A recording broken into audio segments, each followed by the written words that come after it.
In this video, we're going to do an in-depth view of opportunities, from creating an opportunity to actually working the opportunity and what's in an opportunity, to working with DocuSign, to getting a contract signed, then uploading it into the command for compliance, then doing an offer, and unlocking the commission tab. So this is going to be the entire process of what do I do if I have a listing, when I'm ready to submit my commission, all that stuff together in one quick video. So we're going to start with opportunities. So I'm here in command, and I went to the handshake, which is opportunities. And an opportunity is the opportunity of a purchase, sale, lease with my client. Think of it as the transaction. So here you're going to see that we're in the view, and we're going to create an opportunity. So everything starts with creating an opportunity. However, make sure you've already got a contact in the system. So if I have a husband and a wife, make sure the wife's in the system, the husband's in the system with their name and email address. You can link the two together, and then you can create the opportunity. So step one really is creating the contact. My contact's already in the system, so I'm ready to just start with creating an opportunity. Now, when I create an opportunity, it's going to have my market center information here. And if I'm part of multiple market centers, I'll have a drop down to choose which market center it's for. If I'm on a team, it would already have the team name populated here. And I've already got my 4 types of listing opportunities. So listing, buyer, landlord, and tenant. Now I'm listed as the owner. You only need to change that if you're on a team. And I'm going to choose the client's name. Notice there's no add a client, so they already have to have a contact in the system. So I'm going to use myself as an example. So Jay Cermak. Now, I can add a co-seller if I want, like I've linked a test contact, Pete Griffin, to this, or I can add someone like maybe I'm co-buying this or co-selling it with my mother, and I can look for the contact and put that in there as well. For this example, I'm just going to leave it by myself and not have a co-seller. Now, when it comes to opportunity name, your clients are typically, if you're working with them for life, going to buy more than one property. So don't just say J. Cermak listing. It should be the address. You can put their name after if you want. So I'm going to say 5550 North Ocean Boulevard Cermak. So I know it's their property, which address. If there was a unit number, I'd put that in there. This is going to help both your client, yourself, and your compliance. Now there is the option for tags. A tag would be something like luxury, maybe a test for the contacts. I can also do custom tags for a specific building, a neighborhood, things like that, to just keep those transactions together, and I can do a quick filter of them in all opportunities. Now, I don't have a closing date because we're doing a listing today, and I don't necessarily know the list price, but let's say I'm roughly estimating $650,000. Now, commission rate, this throws agents off. It's not the full 6%. It's just on the listing opportunity, how much would you get for the list side only? So that would be 3% here, or 2.75, whatever you're offering, 4%. That's where you put your commission for the transaction, and it's going to do the math for us when we get paid on the 3% of eventually the actual list price. Now, there are phases and stages. This is to move them along the way of cultivating a lead, moving it to we then have an appointment. Once we have the appointment, we then move to actually signing the contract and an active listing. So that's moving it along here, and then you get to customize all these stages on the right. There's an in-depth video on what that all means, but for this example, we're just working an opportunity and working our fastest path of creating the opportunity, writing a contract, and getting paid. So I'm going to click the Create button. This is now creating an opportunity. And if you visualize this opportunity right now, we're inside it as a giant manila folder. This is the tab over here on the left-hand side. And then on the front of the manila folder would be a cover sheet that tells you like the time frames, the address, different information, including eventually the address and the seller worksheet here and how much commission I could potentially get for this listing. Now that's the front cover of this. I've also got in the tab the name of the opportunity. The contact card is here so I can get the information and go to the contact itself. And eventually I'm going to be able to select the listing once I put it in the KWLS and the MLS. Looking at here, you've also got your documents inside this opportunity. Then I'm going to have my offers, commissions, notes, and timeline.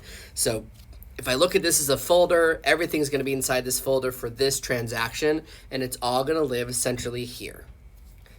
Now looking at the opportunity, I've also got in the upper right hand corner some checklist items. So if you look at our in-depth view of opportunities, the phases and stages, you can create your own custom checklist. Since this is a lead, I can say, hey, we called the person today, I texted them today, notice it's saying we're completing this, and then maybe I didn't follow up with the email yet. I can actually set a due date and say, you know what, how about tomorrow, 9 a.m., don't forget to follow up with them by email. Now, there is a new feature called client updates. That is your ability to say, hey, I want to let the client know I did something on their sale, or in this case, the listing. So that might be, we ordered the signs, photographer is done, it's uploaded in the MLS, stager has been ordered. Everything you do, you can check this box, and it's going to email your client daily updates on everything you've done for their transaction. This is a great way to show your value and keep them updated, since the number one complaint of consumers is the agent put a sign in the yard and I never heard from them again. Now, there is the client update feature right here. You'll see that it is actually setting it up for 9 a.m. daily to send any updates if I check it. And then who is it sending to? And I can even choose a custom template, which for now, just leave it on the default. Now, that's the one there. I've also got the little gear here to go to settings, which is where all this stuff lives, and I can edit the settings there. Now, if I'm looking along this as a quick overview, a seller profile is going to be tied to the app. Now, today it's not fully working because I have the app and it says I'm not registered. However, its goal of this eventually is to say, hey, my client has the app, and then where are we at in the selling guide? So in this case, we might be under the listing process of sign the paperwork, do the staging, move it along, and you get to customize that experience. So that's what this is for, and in the future, it's going to work at a high level coming in the next couple months. Documents is where we're going to spend some of our time here to do a transaction. Then I'm going to have my offers, which is going to unlock my commissions, which is grayed out right now. I'll have a place to store all my notes and a timeline of everything we've done together in this opportunity. The timeline is great. You can see right here, the newest item is at the top, oldest at the bottom. It had the checklist because I created the opportunity and it auto added these 3 check items.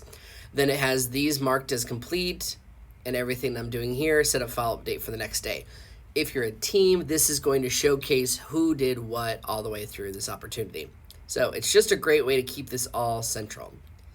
So I'm going to come back to details here, and you're going to see in general information some more information than what we originally entered. Like I have new things here for appointment scheduled, appointment date, when did we sign the agreement, when did we go under contract, and when did the property actually close.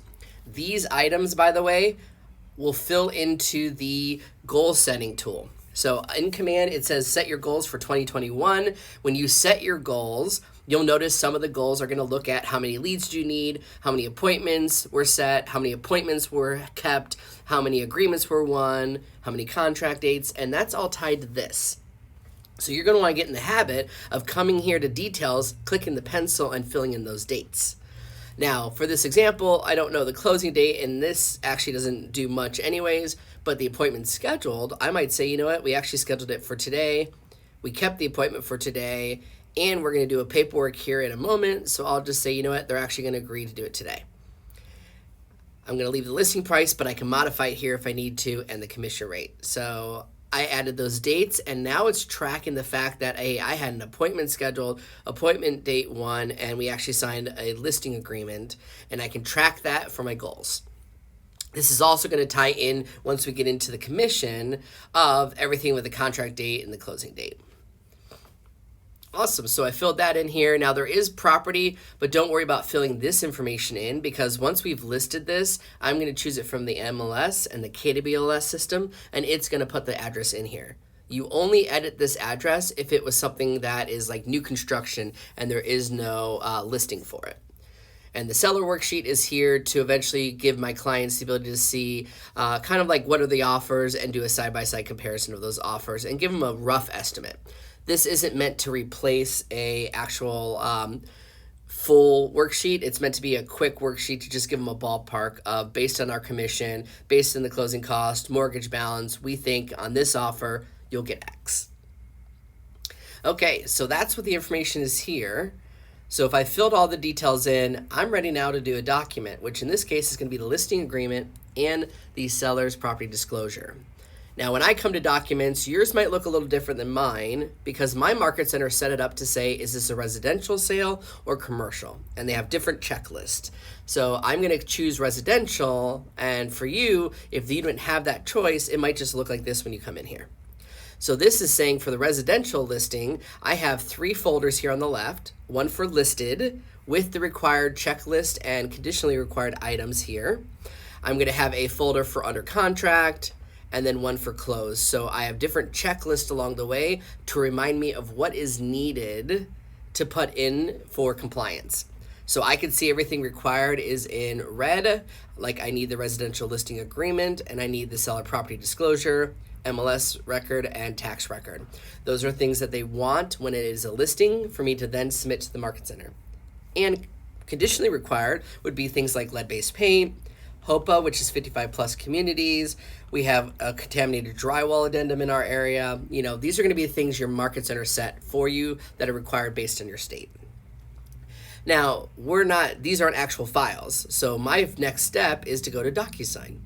Now, make sure you've already connected DocuSign under settings. You can go to the help menu or check out our other videos on how to connect your DocuSign account.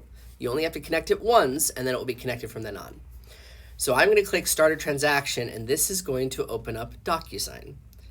Now, DocuSign only makes you sign in once a day, so I will sign in to my account.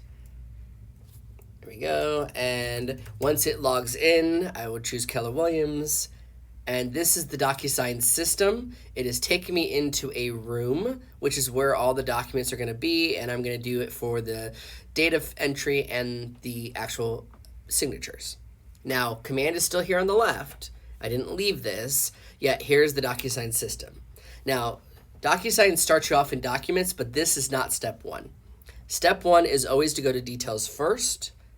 When you come to details, the good news is it is starting to auto-populate some of the content from command to DocuSign, like seller 1's name, information, and email address have populated over. If I had seller 2, they would have populated over on the right. Listing agent, my information has come over on the right. Listing agent 2 is there if you need it. And then buyer 1, buyer 2, buyer agent 2. Those are those things that would be there. Basically, everybody who's going to sign this contract. Good news is that did autofill. Now, what I need to fill in, though, for the contract side on the details is going to be things like the location, which is the address, so it can put it into the contract. Listing details, when is the date of the listing, when does it expire, and what is the listing amount. And then eventually I'll have stuff for offer, high bid, closing details, and we will put in the list side and the buyer side commissions here. So I'm going to come to the edit button and fill in the information on the left that I need. So I know the address is needed, Boulevard, and that is in Fort Lauderdale, Broward County, Florida, 33308. Perfect. Now I don't have to do a property type, year built, or special circumstances. Those are not required in my contract. When I come to listing details, this is going to auto-populate. So, hey, we're listing it today, and it's going to expire in 6 months. 1, 2, 3, 4, 5, 6. There we go. And you know what? Maybe I don't have the listing amount yet because the client hasn't determined one. You don't have to fill it in right away. For the listing contract, in our state, at least in Florida, I could do a mix of digital and print. So I might just print this out with some basic information like the address, and then we can fill it out together once we've determined our commission rate and the price. But for this example, I'll say $650,000. Offer details, we don't have any offers. We don't have any high bid yet because this is a listing contract.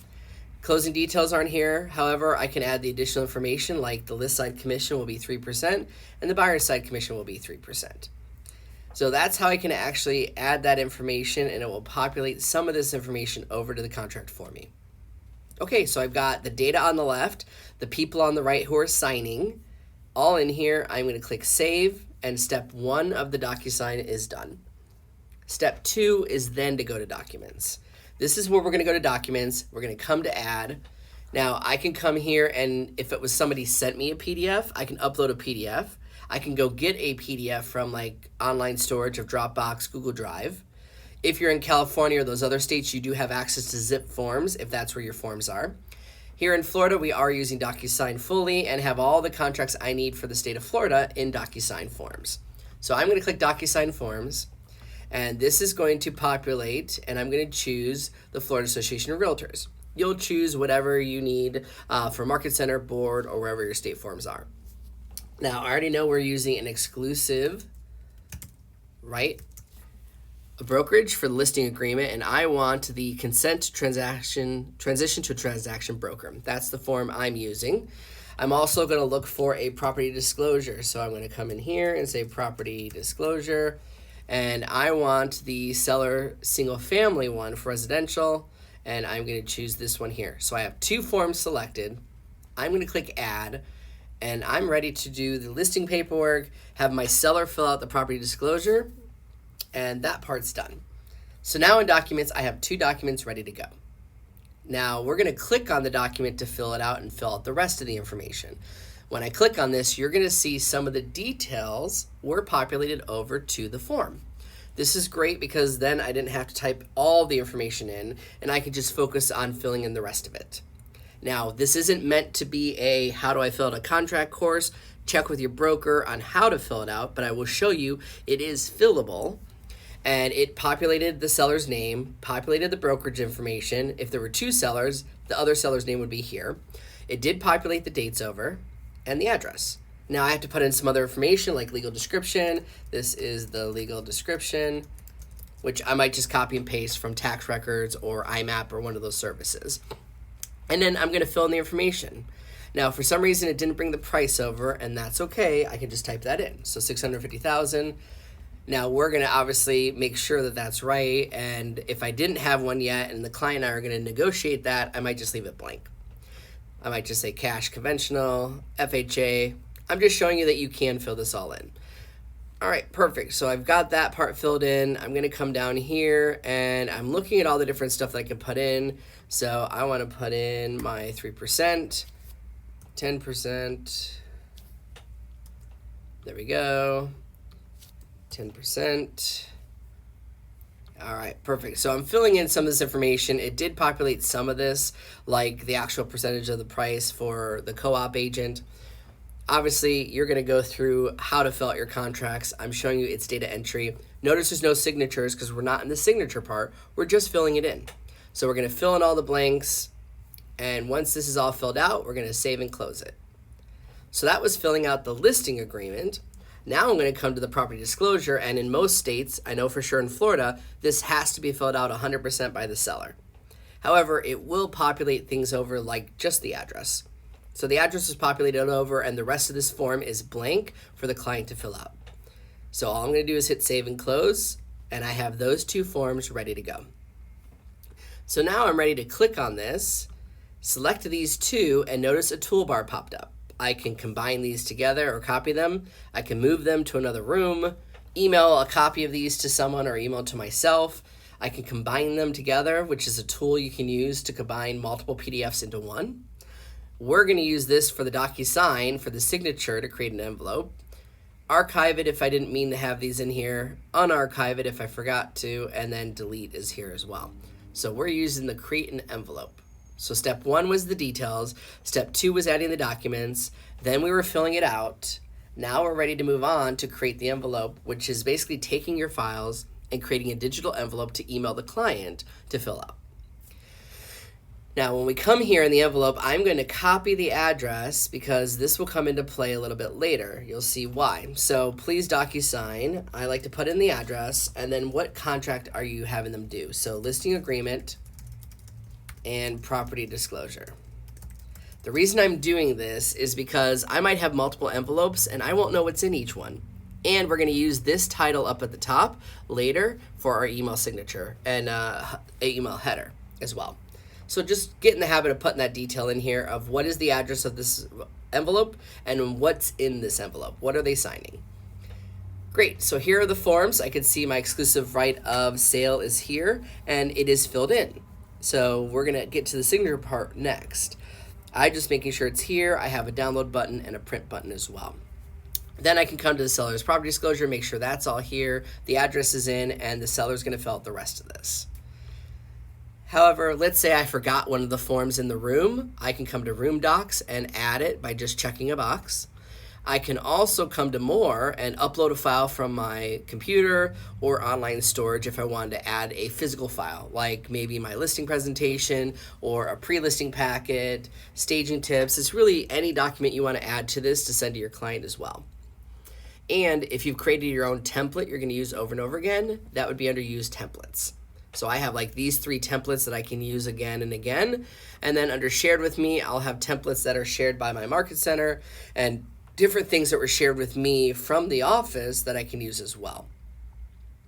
So I've got the documents the way I want them. By the way, you can click and rearrange them if you need to reorder them. So I always want my listing agreement and anything else after, or if it was the purchase contract, then addendums, put it in order that you want by just clicking and rearranging them. Now, the most important part when you're using the state forms or the pre-filled in forms is you want to come to Add Recipient and choose pre-tagged roles. If you don't choose pre-tagged roles, this is a blank document and I have to add every initial and every signature box myself. If I do pre-tagged roles, it will match the document and say, great, who is seller 1? And I will match them as one of the signers and put the signature boxes for you. So I'm going to come here and say, okay, well, the seller is this J. Cermak. Seller 2, I can go and choose from the list. If they're not in this list, it means you skipped step 1 and didn't go to details and add the people who are going to sign. Listing associate is me, so now I'll choose the me with the KW email address. If I needed my broker, I can go choose them. Buyer 1, buyer 2 is not anyone I'm working with right now. I'm working with my seller only. So these are the 2 people who are going to sign this. And I'm going to click Add Selected.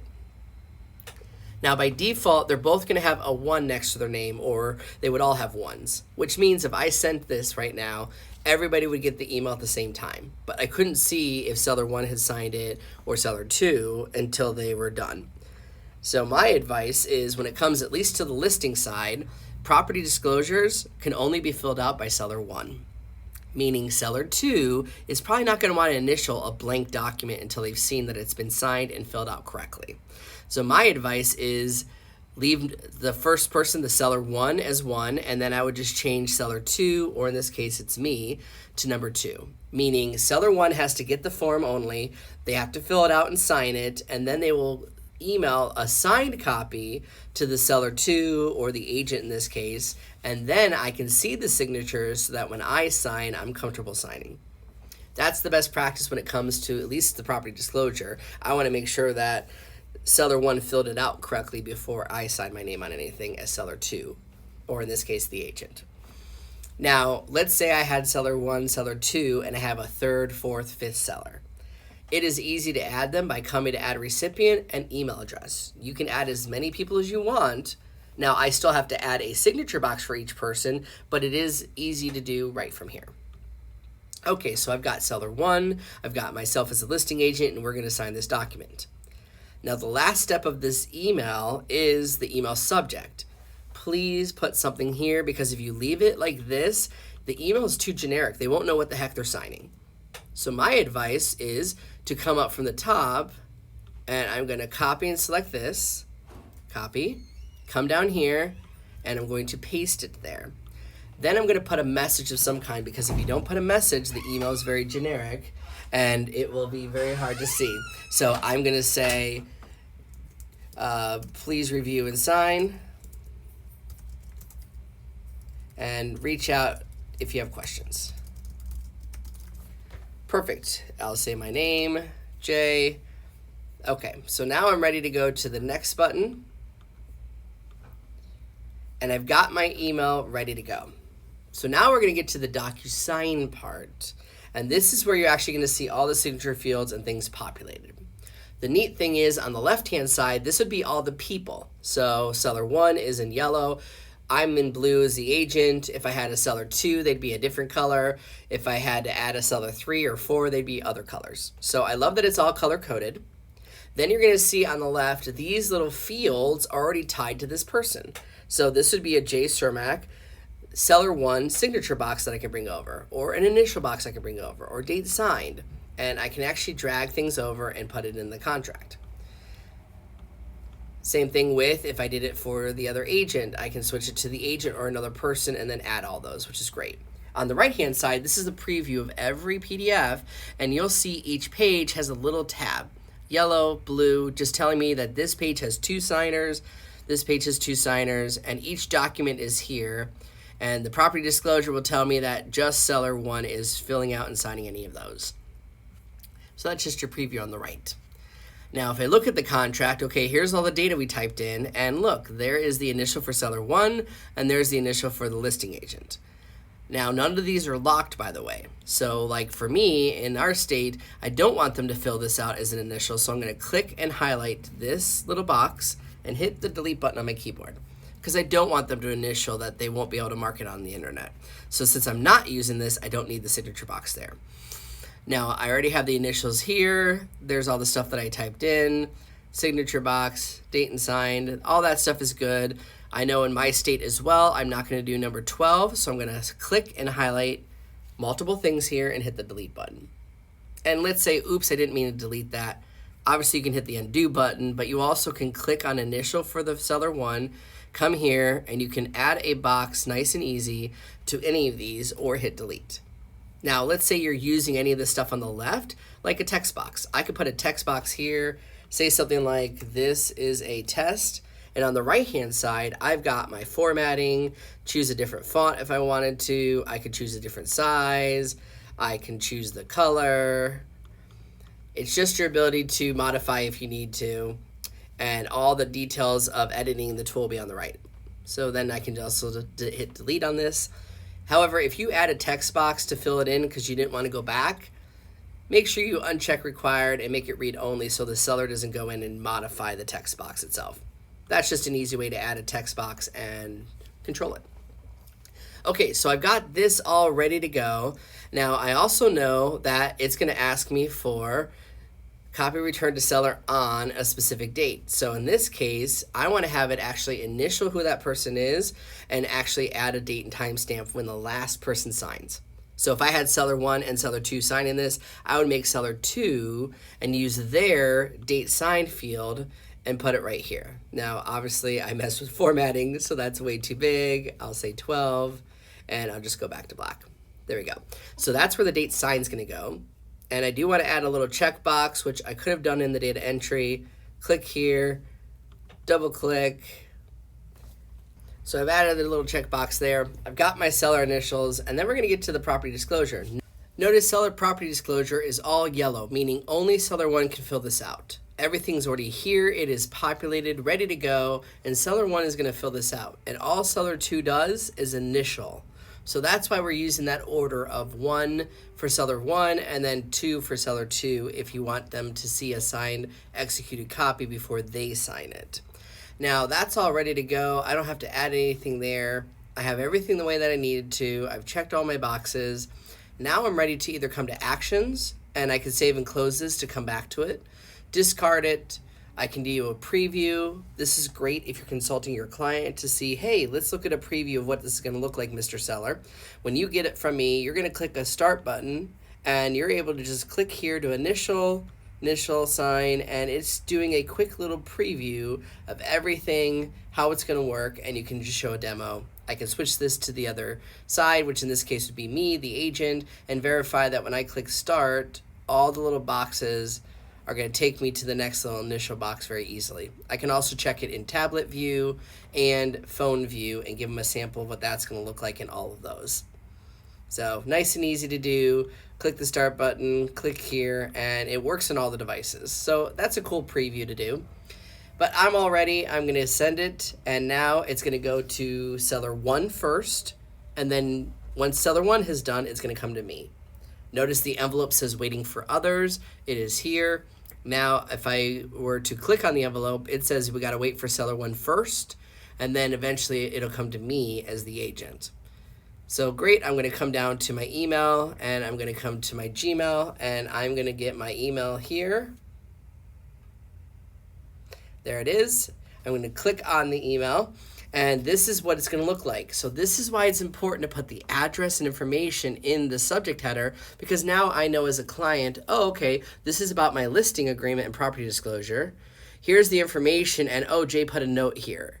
See how if you didn't put a note or an email subject, it looks really generic, and the client may not open it.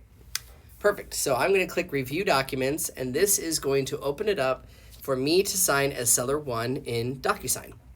Now I can hit Allow from my device, agree to sign it electronically, hit Continue, and great, it's now ready for me to start the DocuSign. So I start, and it takes me to the first field.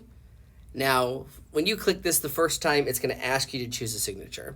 So I've already got one in here, that's why it didn't ask me. Great, I'm going to go to the next one, sign, initial.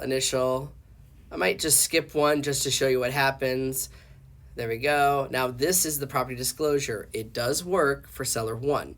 So I'm going to say unoccupied, and I'm going to just put don't know on each of these.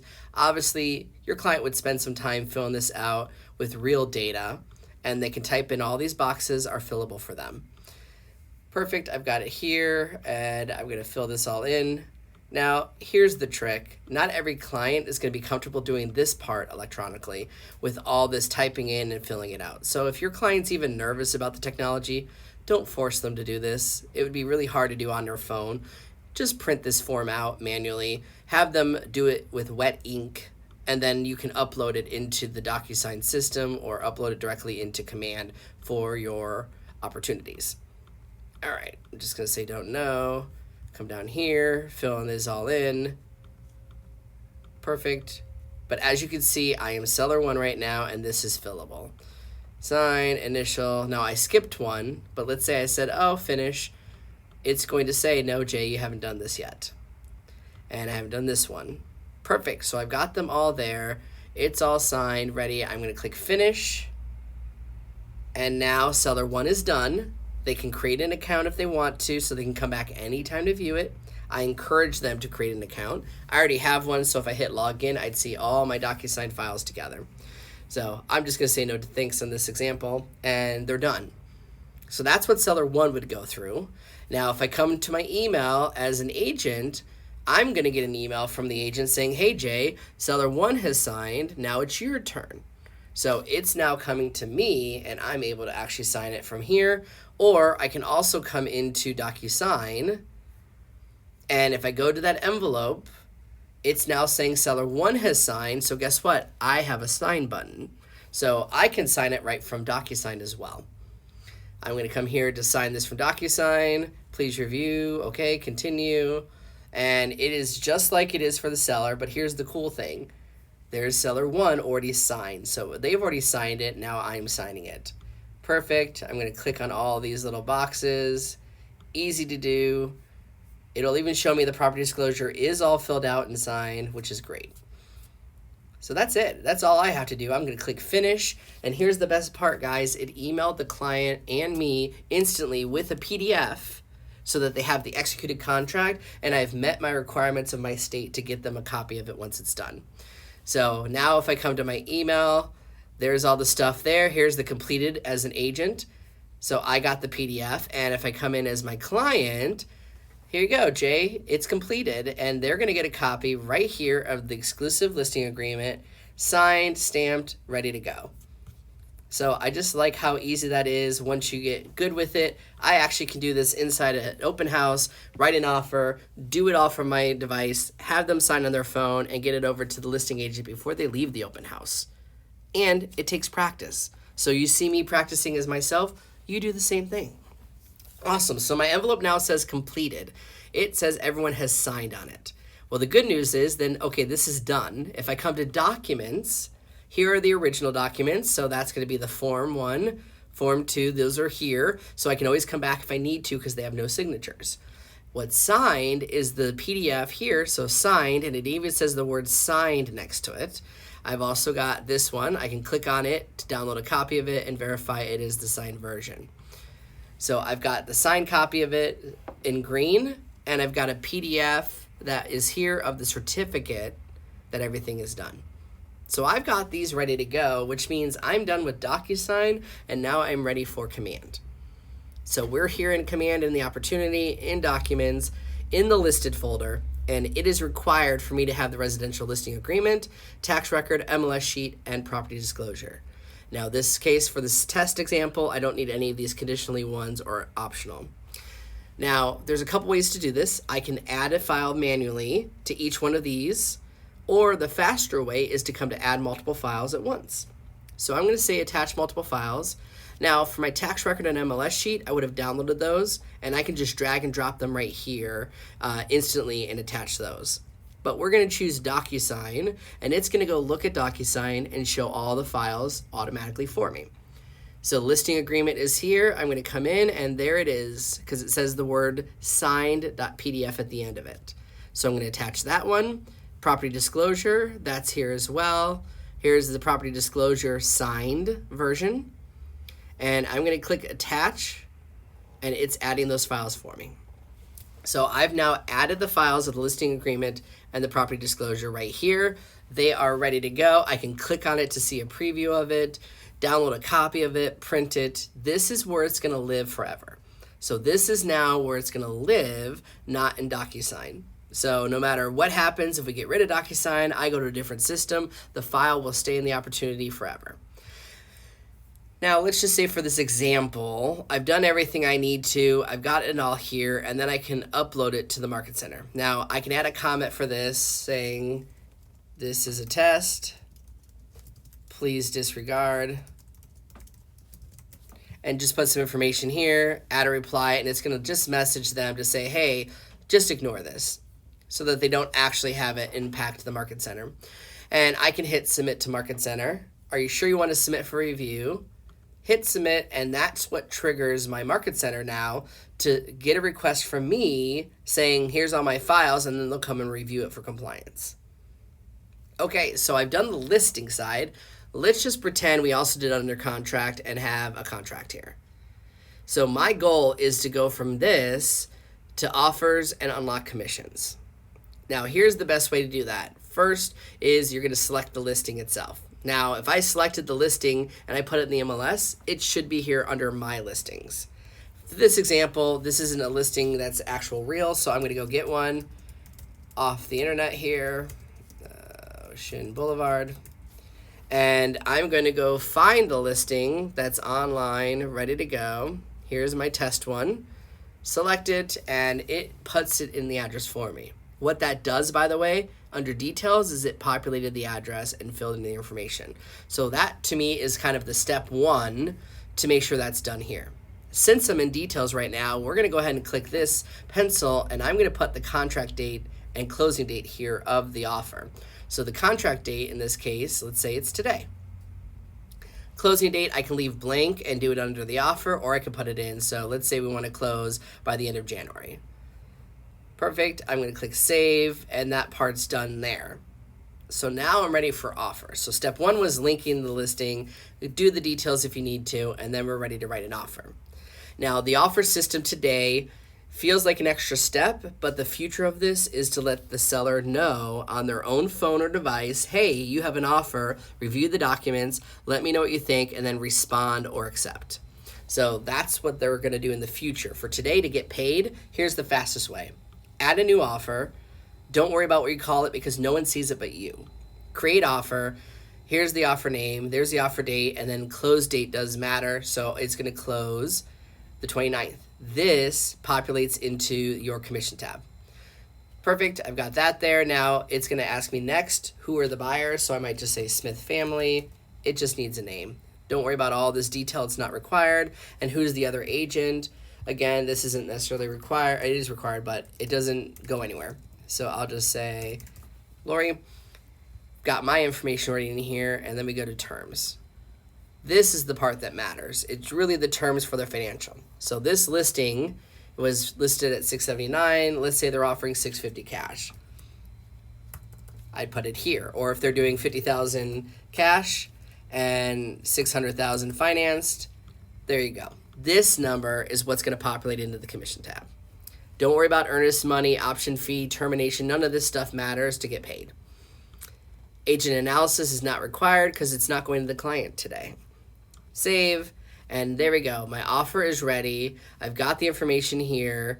And really what matters is the actual offer amount and the date. That's what it's coming from this. Now notice commissions is still locked. So the final step then is to accept this, which unlocks the commission tab.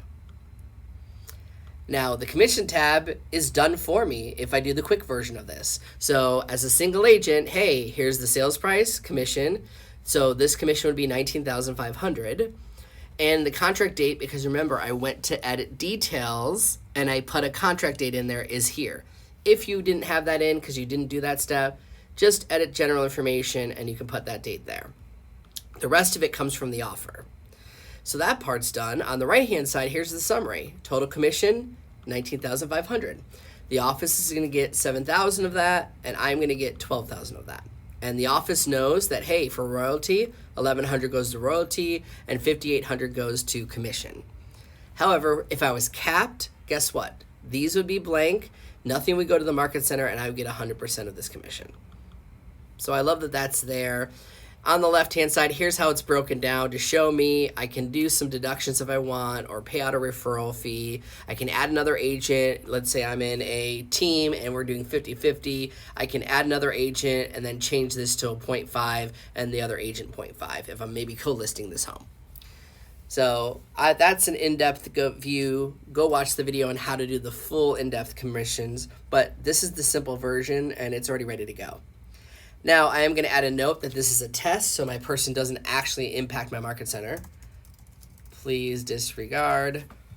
Save changes, just so they have a note that they actually reject this. And if I was done with this, I can hit the submit button. Hey, would you like to donate to KB Cares? Sure, I'll give $10, or no, not at this time. Hit apply, and just like that, my commission is now submitted to the market center. Now, if they reject this or they reject my documents for review, you will get a notification up at the top. So I could see that it's been returned. I could see that my compliance has been returned because it wasn't real. I was just testing this out. So you will get a notification here in Command, and I got an email telling me that these have been rejected as well. Okay, so we've done the details of this opportunity. We have done the documents for the listing side and submitted it to the market center with a note. We have then written an offer. Now, let's say the offer gets rejected or this deal falls apart.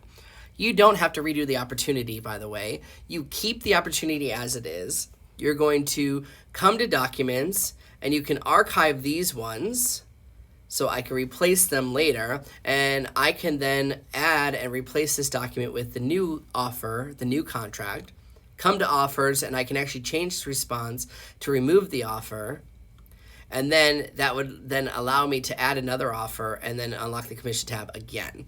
So don't redo the opportunity, just work inside it. So I've got my commissions, notes. Let's say I want to add a note about this opportunity. This isn't a place for notes like my listing client has dogs and the dogs' names are blah, blah, blah. This is meant to be for the opportunity or the home. So I might add a note, pool guy, and remember the pool guy they use is XYZ pool 555-555.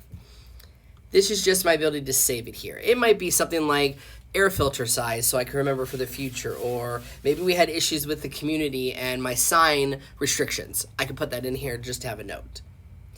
And then my timeline, here's the neat thing. Everything we have done is now here. The most recent note is at the top and the oldest thing is at the bottom, and it is tracking everything we do. So I have this entire document here for legal reasons, everything that's been done in this transaction. And if I was part of a team, it would tell me each of these who did it, when it's accepted, the market center, and everything is tied together. So a lot of information in this video, but I really wanted to do an in-depth day of the life of an agent. How do I create an opportunity? What is an opportunity? How do I do my documents? How do my clients sign? How do I upload it for commissions? How do I do my offers, commissions, all that stuff? Hopefully you found value in this video. If you enjoyed it, give us a like. Leave a comment below. I'd love to hear from you. And as always, you can follow me on KB Connect and YouTube today.